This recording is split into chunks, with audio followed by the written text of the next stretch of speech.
Olá! Na sociedade contemporânea, é inegável o avanço da pauta sobre as mulheres, mas é um caminho em constante desafio. Mas e aqui no Brasil? A quantas anda? Em que pé nós estamos em relação à mulher? Será que caminhamos a passos largos ou o caminho ainda seria estreito? Para falar sobre isso, eu converso hoje com a professora Selma Aparecida Geraldo Benzoni, ela que é professora de psicologia e do curso de pós-graduação em saúde mental da Unip. Seja muito bem-vinda, professora Selma, é um prazer recebê-la aqui. Obrigada, Malu, eu que agradeço o convite por estar conversando aqui com você a esse respeito, a respeito desse tema que nos é muito caro. Muito bem, professora, qual é o cenário que a senhora traçaria da questão feminina no Brasil? Olha, no Brasil hoje, né, a gente vive uma sociedade patriarcal, né, onde os homens ainda são tidos como superiores às mulheres. Infelizmente, ainda temos esse cenário, né, no Brasil. Temos caminhado, né, mas ainda temos muitas lutas a serem realizadas aí para que a gente possa realmente ver algo próximo a uma igualdade entre os gêneros na sociedade brasileira. Selma, sabe que eu fico percebendo, assim, às vezes, que a questão está, muitas vezes, nas sutilezas, né? Nem, às vezes, a gente se dá conta, ou os próprios homens se dão conta de que estamos sendo preconceituosos, né? Quer dizer, é uma questão estrutural e que a gente não se dá conta, né, professora, muitas vezes. Não, a gente não se dá conta, né? Eu acho que o primeiro ponto, né? Acho que você trouxe uma coisa bastante importante aí, né, Malu, que é a questão do quanto a gente tem que se reconhecer preconceituoso, né? A partir do momento que a gente consegue ter essa noção, né? Essa possibilidade de olhar para isso, a gente começa a perceber algumas ações, né, que as próprias mulheres praticam e que acabam levando-as a esse modelo de inferiorização, esse modelo onde elas são tratadas pelos homens, pelas próprias mulheres, né, como alguém, né, que está abaixo da condição masculina.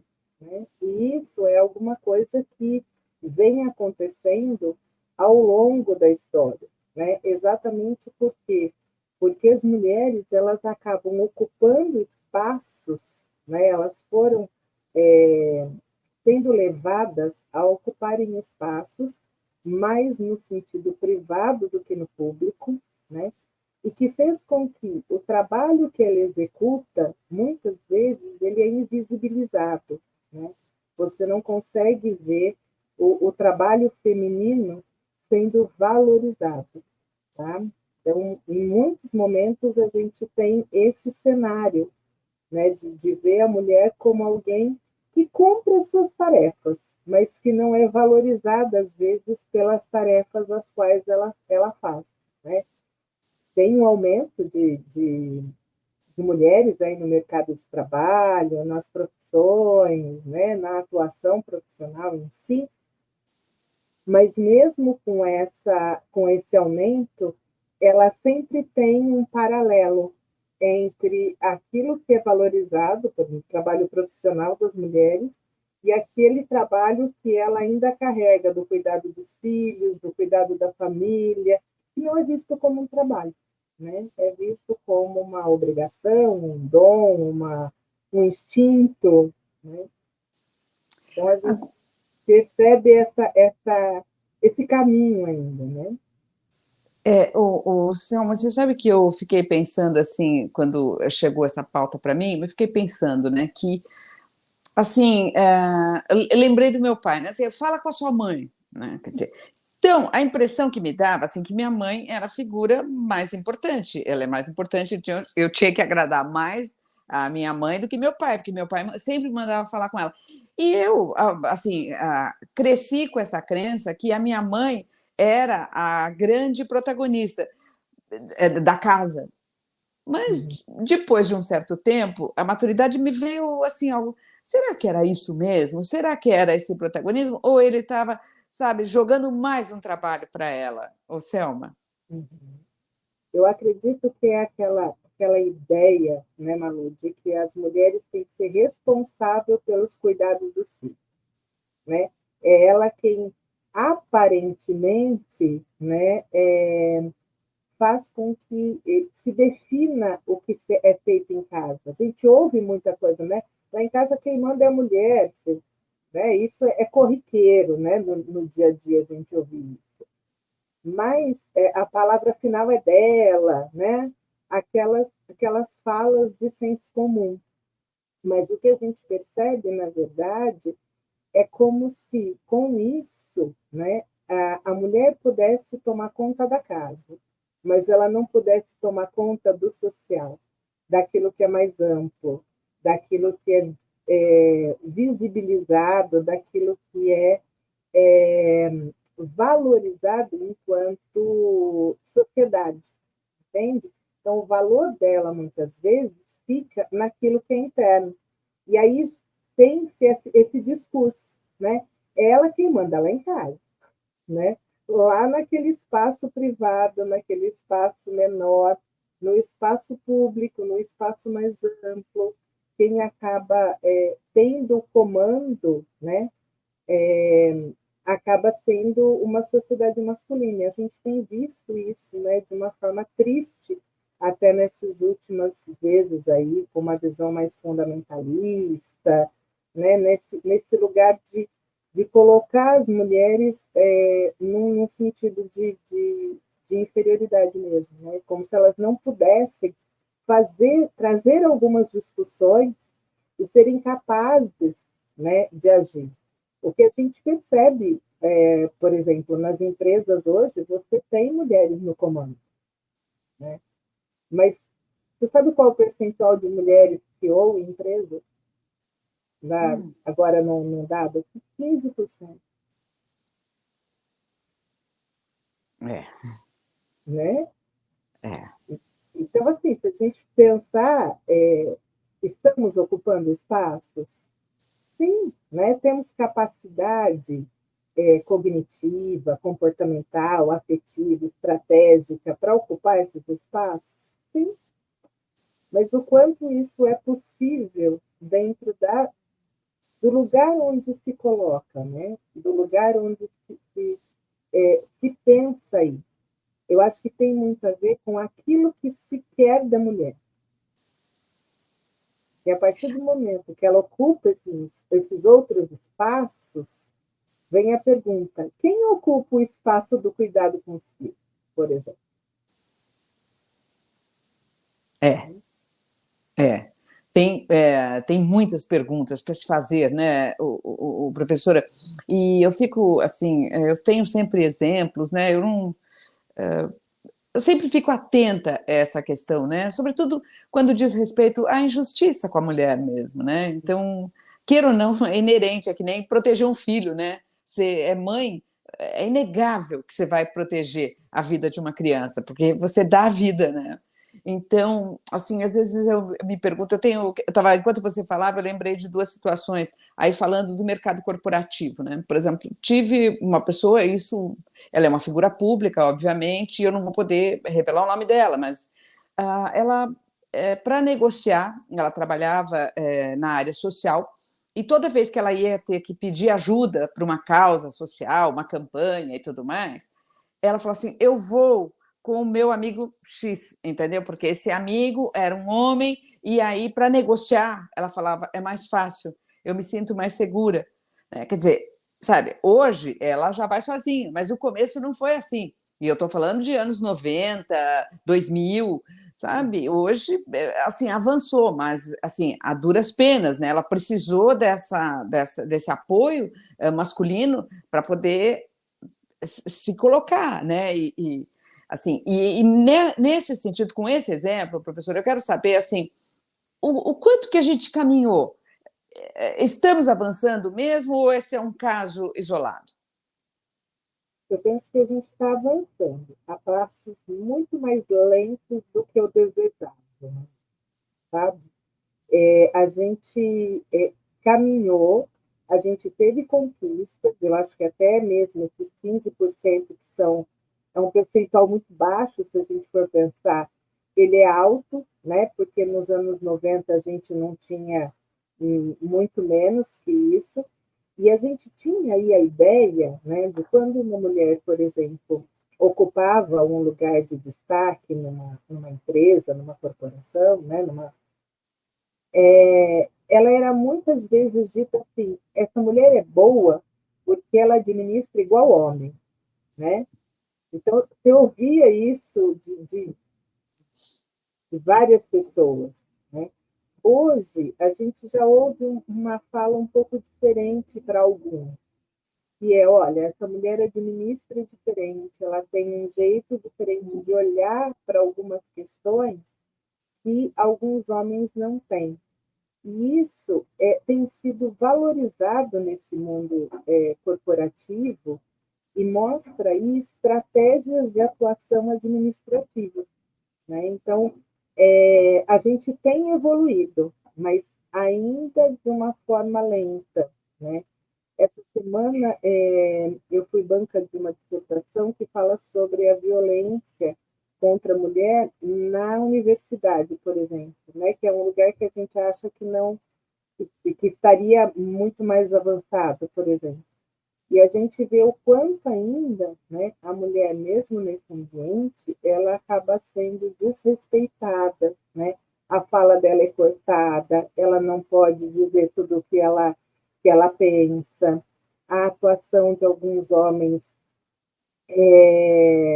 vem assim no sentido é, de, de violência mesmo moral, psicológica, né? Isso em vários ambientes corporativos isso se intensifica. Então, essa violência ela se perpetua ainda. Então, talvez assim, né? Quando sua amiga diz lá, eu prefiro ter o meu amigo junto, né?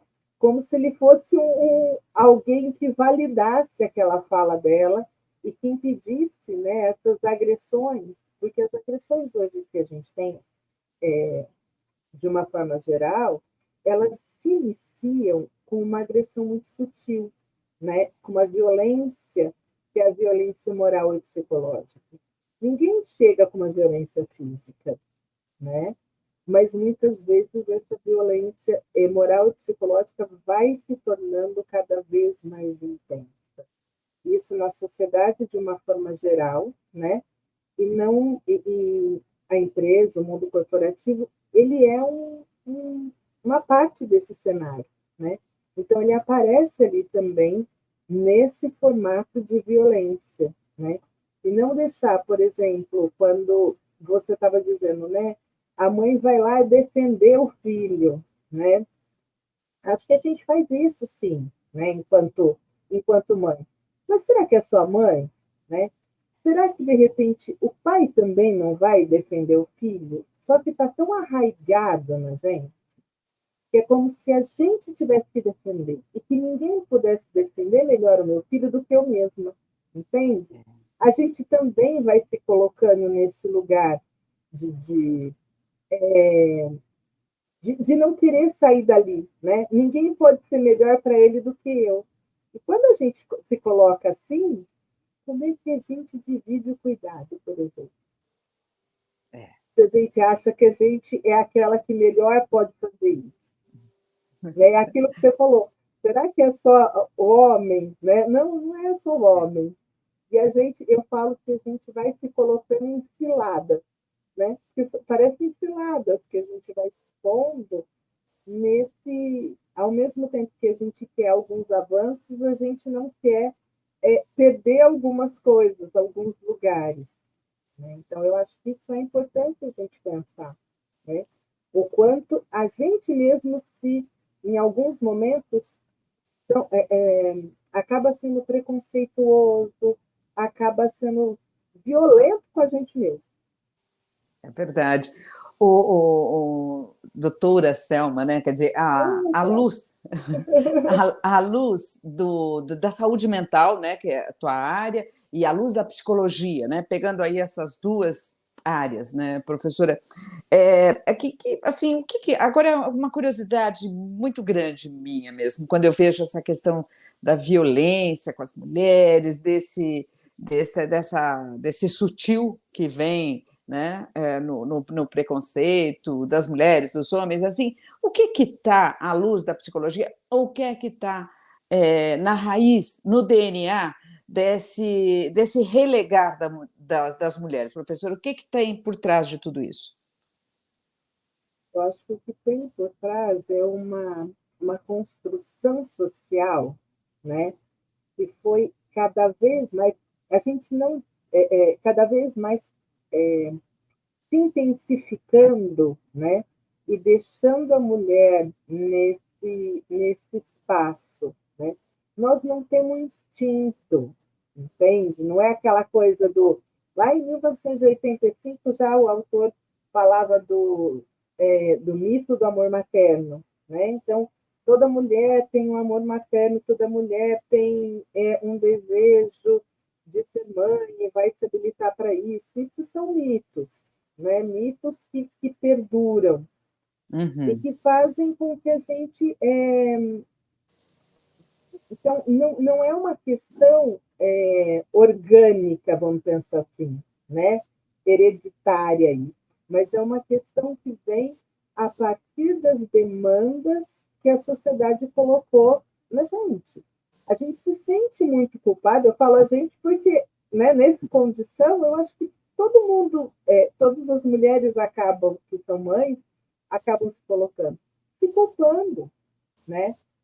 Eu estou indo trabalhar. E aí, o meu filho? Com quem vai ficar? Quem vai cuidar? O que vai fazer? Né? Então, em termos de saúde mental, as mulheres acabam hoje, muitas delas, que não compreendem esse funcionamento, que é algo que é muito mais da demanda da sociedade do que uma demanda pessoal, e tanto é que tem mulheres que falam, não quero ter filhos, né? Não vou ser mãe, tem essa opção. Essa opção já veio desde a década de 60, né, com os contraceptivos e tudo mais. Mas muitas mulheres se veem no dever de ser mãe, como se elas não fossem mães, elas não seriam mulheres completas, né? Muitas a gente ouve. Então, essas questões, né, elas fazem o quê com a nossa saúde mental? Vem frustração, vem culpa, algumas ficam depressivas. Então, há um comprometimento da saúde mental, por quê? Porque elas querem fazer todas as atividades de uma forma 100%, né? Então, elas acabam fazendo o quê? Se sobrecarregando. Então, ao mesmo tempo que ela vai fazer a sua atividade, eu vou, não precisa ser uma atividade, pode ser profissional, mas, por exemplo, eu vou para a academia, tá? Eu vou fazer isso por mim, pelo meu bem-estar físico. Quando ela chega, ela quer saber como é que foi, o que aconteceu com o filho, que jeito foi, então ela quer ser a mulher, ela quer ser a mãe, ela quer ser a esposa, ela quer ser a dona de casa ali, né, que administra o seu ambiente doméstico. Então, tudo isso, imagina você, se cada um desses afazeres fosse uma bola que você tem que deixar no ar. Dá conta? Né? É. Não dá conta de administrar todas essas bolas que ficam no ar aí. Né? E isso vai sobrecarregando. Isso vai fazendo com que essa mulher cada vez mais, né, ela se cobre, ela tenha que repensar, aumenta o índice de ansiedade, aumenta o índice de depressão. Cada mulher, por si só, vai fazer um percurso, né?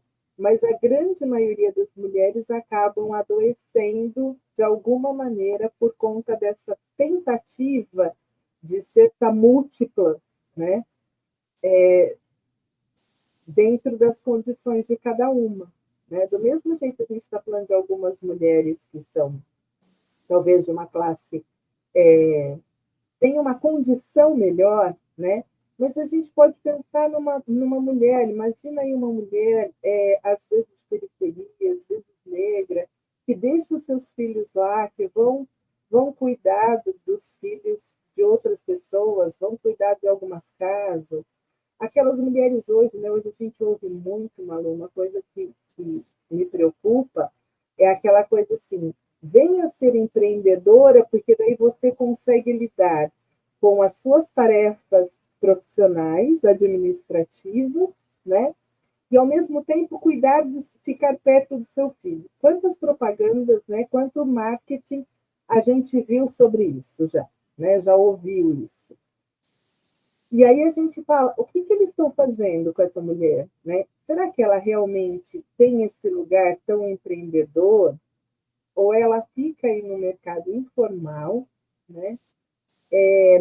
Sem nenhum direito legal aí, vamos pensar assim, e tendo que cumprir de novo, né? Ela enfatizando para que ela faça todas as coisas.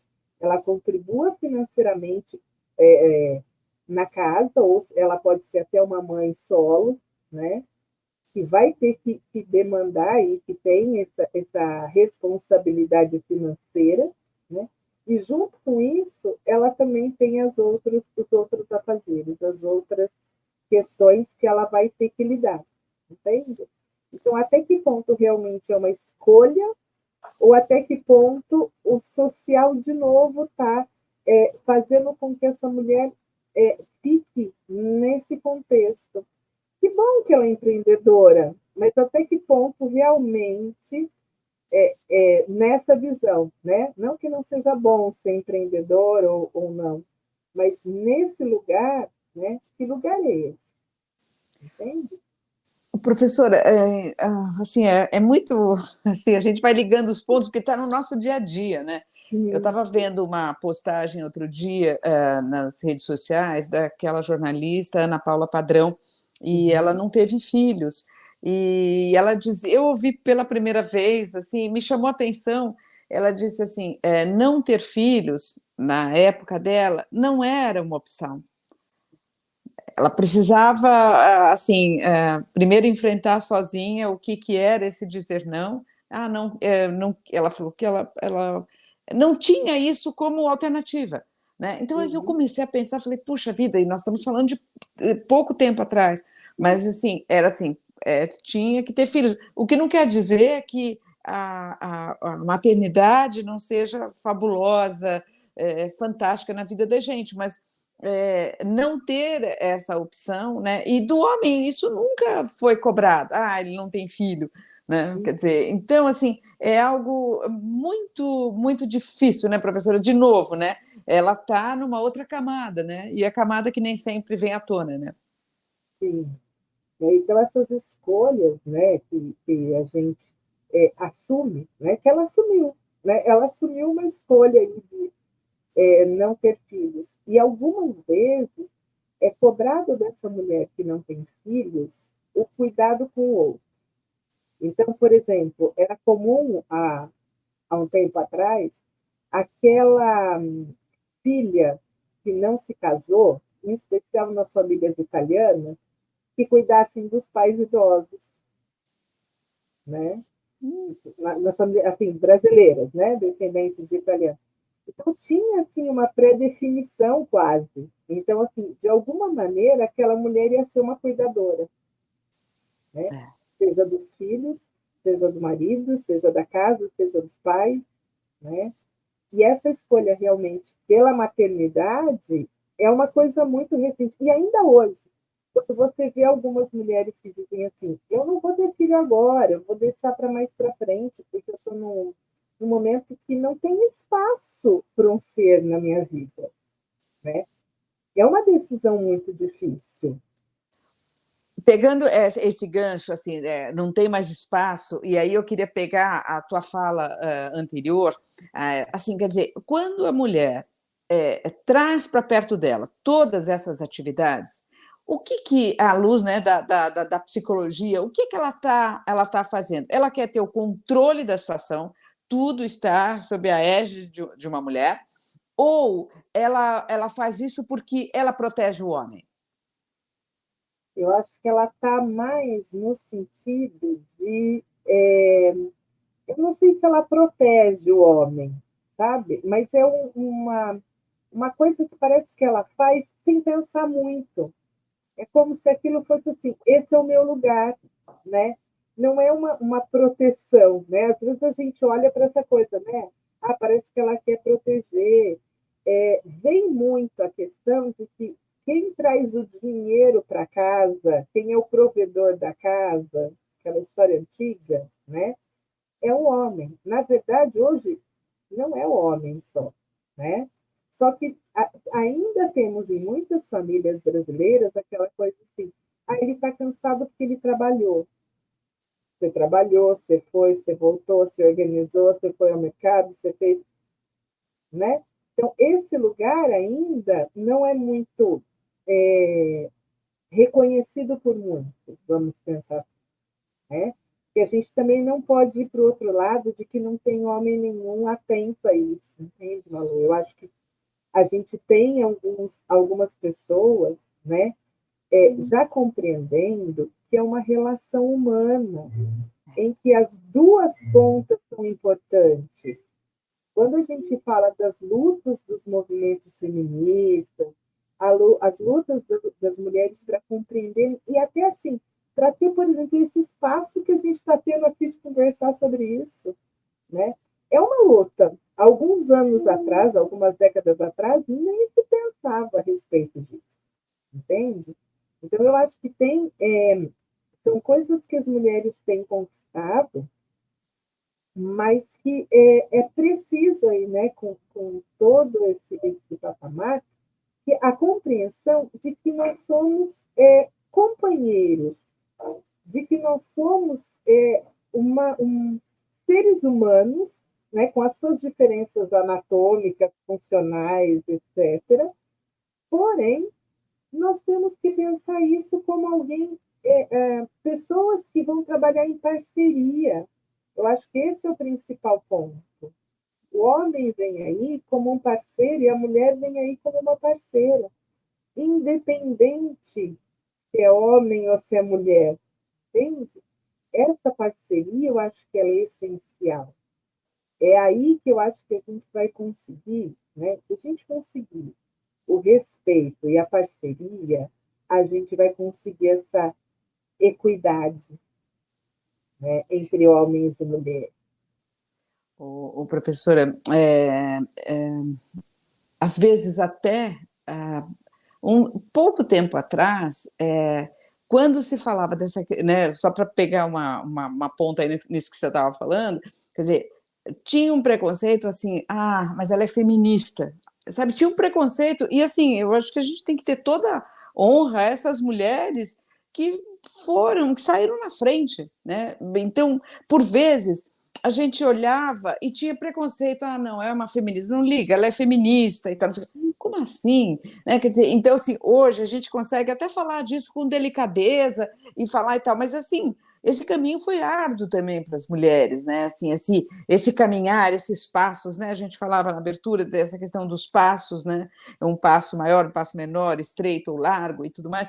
Mas assim, é uma luta assim que a gente, assim, o que me preocupa é essa questão da sutileza que a gente não percebe quando a gente está sendo preconceituoso. Isso para mim é o que mais me assusta, né? E eu queria saber assim, do seu lado, você que lida com esses dois assuntos, né, doutora nesse assunto, professora, o que mais te assusta nesse contexto? Nesse contexto de homens e mulheres, né, eu acho que assim, o que mais me assusta, né, é ver o quanto algumas pessoas assim, ainda são muito misóginas, ainda não conseguem perceber, né, essa possibilidade de troca, como se a gente tivesse necessariamente, né, que ter o poder, que alguém tem que ter muito mais poder do que o outro. Isso faz parte da sociedade, as questões dos poderes, né, a questão de, de, de ter que hierarquizar essa sociedade, mas me assusta muito ver o quanto algumas pessoas, de uma forma geral, tanto homens quanto mulheres, né, valorizam essa questão do patriarcado e que assinam embaixo uma conduta que é extremamente violenta. Eu acho que essa violência assusta demais. Né? E essa violência que vem de forma sutil. Né? Alguns chamam de violência simbólica, outros chamam de violência branca, mas é uma violência. Né? Quando você deixa qualquer pessoa, seja por gênero, por raça, seja de que forma, né, for, né, essa, ser um ser inferior ao outro, né, é uma violência extrema. E isso é assustador. E é assustador ver como pessoas tão teoricamente conseguiriam pensar sobre isso, né, assinando embaixo de algumas atitudes absurdas e violentas. E mesmo, por exemplo, tem situações, né, que assim, eu acompanhei uma situação muito de perto, é que a mulher tinha uma relação tóxica e ela não se dava conta que ela estava numa relação tóxica. Isso é uma violência também, né? Porque se não tem um nome, né, de violência, se ninguém. Mas assim, a hora que você se dá conta de que você sofre uma relação, assim, ou mesmo o assédio dos homens, né? Como assim? Você tem o direito de colocar a mão no meu ombro se eu não lhe permitir isso, né? Quer dizer, sabe, são esses pontos que eles não são explícitos, eles não estão no nosso dia a dia, assim, como forma assim. Não é para fazer isso, quer dizer, e não é assim mesmo. É assim mesmo, os homens são assim mesmo e tal. Acho que não existe mais isso, né, professora? E cada vez mais, e por mais que a gente seja repetitivo, eu acho que tem que chamar atenção para isso, porque, assim, uma relação tóxica, sim, quando ela existe, tem que ser procurado um profissional para ela se dar conta, para ela ter forças para fazer esse outro caminho, né, professora? Eu insisto sempre que essa questão de perceber, de notar, assim, como que é diferente de uma doença, né? Porque, por exemplo, quando você está com dor de cabeça, dói a cabeça, então você sabe que tem que ir lá e tomar um remédio. Eu Agora, acho que. é Desculpa, isso, né? Malu. Não, não, mas é Eu acho isso. que são, na verdade, doenças. Só que uma doença é física, outra doença é psíquica. Né? Por que essas mulheres não saem dessas relações tóxicas e agressivas? Porque foi feito com ela como se ela não conseguisse, ela não fosse capaz de sair disso.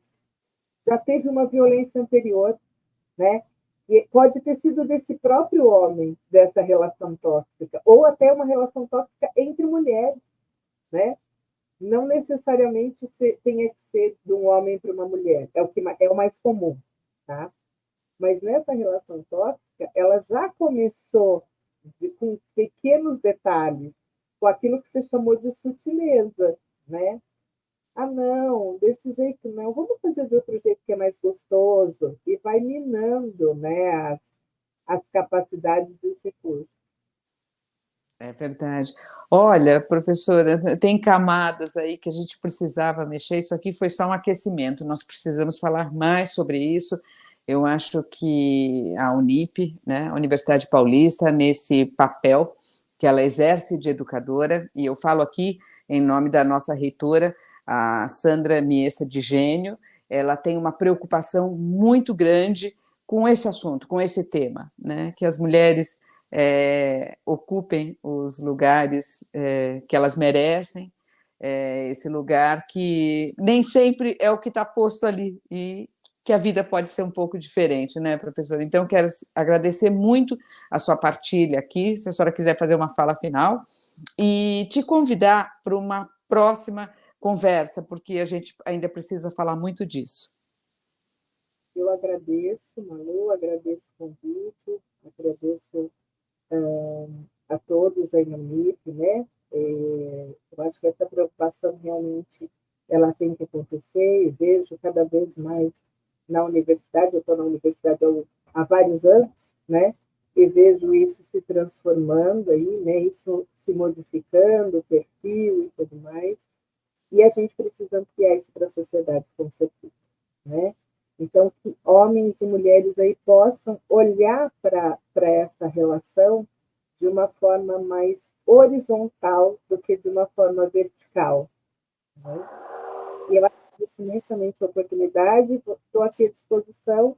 Quando você quiser conversar novamente, a gente estou aqui à disposição para conversar. Muito Tá bom, obrigada. professor. Muito obrigada, professora Selma, e até uma próxima. Tchau, tchau. Até. Tchau.